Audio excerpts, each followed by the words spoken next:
Halo guys, saya punya barang bagus nih, TP-Link WR842N. Awalnya saya kira ini produk gagal ya, tapi ternyata setelah saya ulik, saya menemukan bug.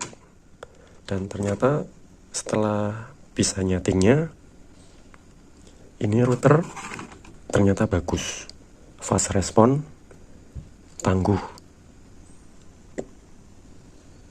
Dan saya sudah menerapkan di lebih dari 50 klien PPPoE.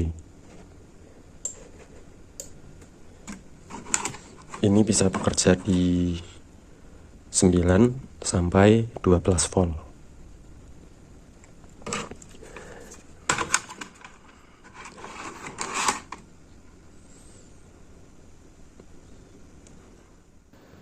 Langsung saja akan saya tunjukkan bagian settingnya. Di sini saya akan mencontohkan akun PPPoE yang katanya, ya bukan katanya, memang faktanya sering terjadi tidak mau dial. Tapi di sini akan saya berikan tips supaya router ini mau untuk dial. Ini saya login dulu, inputkan username dan password PPPoE-nya, kemudian sandi wireless. Kalau sudah di OK, kita akan dialihkan ke web setting yang lebih lanjut. Di sini akun atas nama Ilman tadi ini sudah online. Ini saya tunjukkan di Mikrotik. Ini dia, 16 detik yang lalu. Ini sudah online. Tapi kalau kita melakukan setting lebih lanjut, yang tadinya ini harusnya connect, dia menjadi tidak mau connect lagi. Itu bug yang sering terjadi. Bahkan bukan sering, memang semua router seri ini memang mengalami hal itu. Bagi yang tidak tahu menanganinya, ini menjadi barang yang tidak terpakai. Tapi kalau bagi yang tahu untuk cara menanganinya, ini menjadi barang yang bagus, kualitas bagus, dan sangat bermanfaat ya.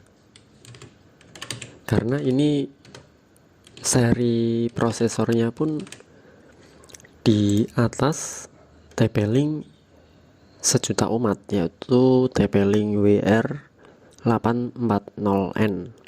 Sini akan saya rubah bagian administration. Ini automatic maintenance saya disable karena router ini tidak punya SNTP untuk jam. Jadi di sini saya menduga ini dia jamnya itu tidak update. Kalau jamnya tidak update, auto rebootnya untuk jam malam ini nanti jamnya akan ngacak. Daripada itu terjadi, mending saya disable aja. Kemudian di sini ada web remote management. Biasanya kita menggunakan remote 80-80, maksudnya 80. Tapi ada beberapa dari router ini yang tidak mau di remote karena ada bug. Dia harus meminta port 1024 sampai sekian, minimal 1024. Tapi kalau diisi 80 dia nggak mau. Maka dari itu, untuk memperbaiki itu kita inspect elemen. Jadi syaratnya harus menggunakan PC, tidak bisa pakai HP. Karena kita akan mengedit inspect elemen.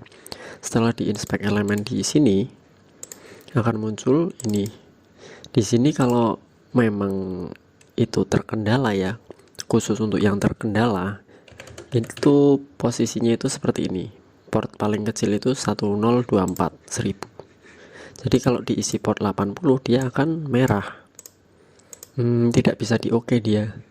harus diganti dulu menjadi port minimalnya biar rank 80 itu bisa masuk.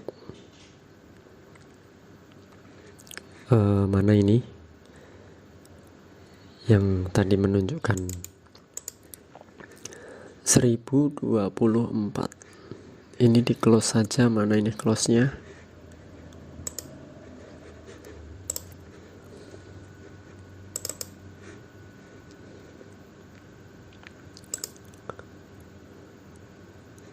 Kecil soalnya, bentar.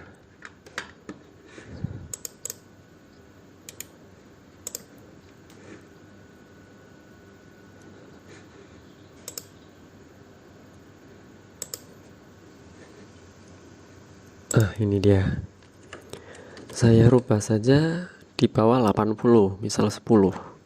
Kalau ini udah dirubah 10, klik tempat kosong, di sini udah hilang errornya nanti. Sepertinya bukan ini nih. Soalnya ini kecil. Tadi juga bisa kok.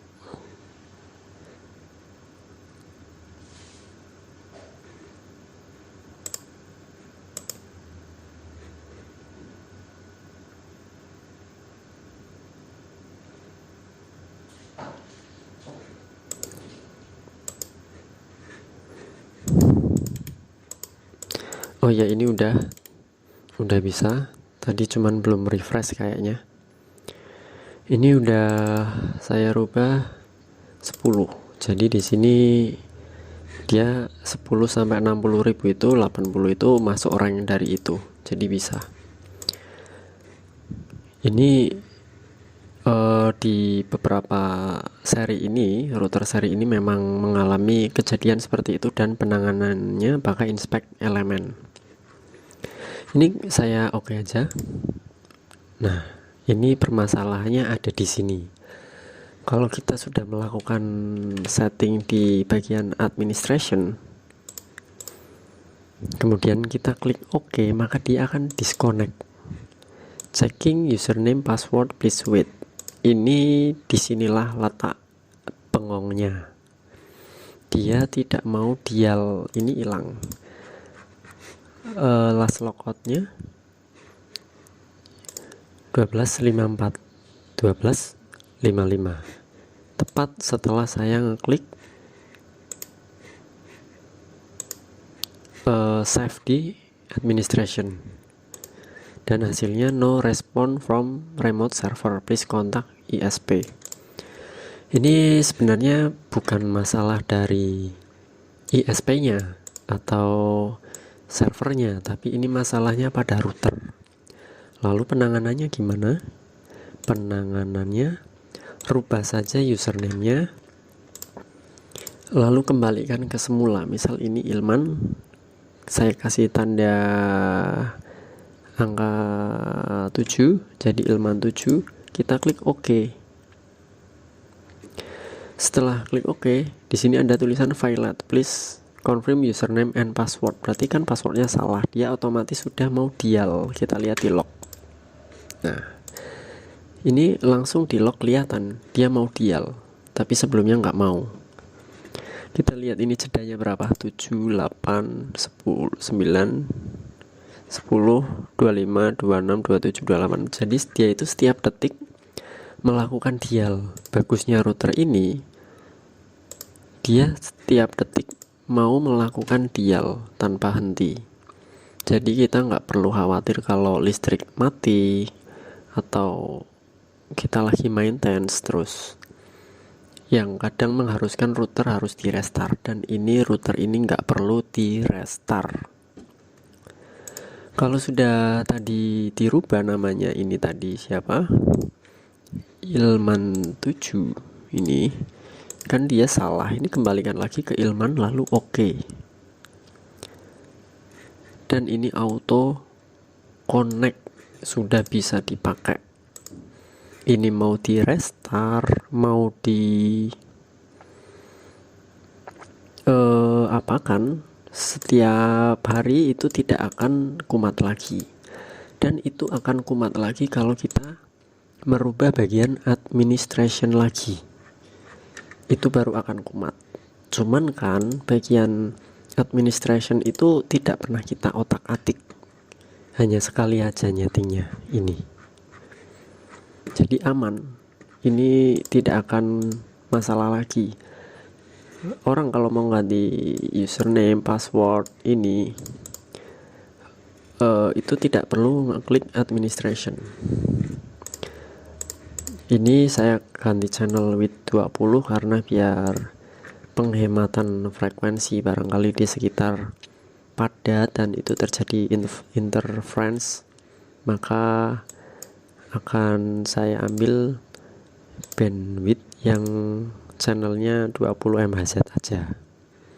Ini anti interference juga boleh di enable. Ya, itu saja. Ini router saya sudah menggunakan di lebih dari 50 klien karena saya sudah menemukan bagaimana caranya agar settingan router ini maksimal. Sekian dari saya, itu saja. Barangkali ada pertanyaan, boleh komentar. Barangkali membutuhkan router ini, bisa klik linknya ada di deskripsi. Sekian dari saya, terima kasih.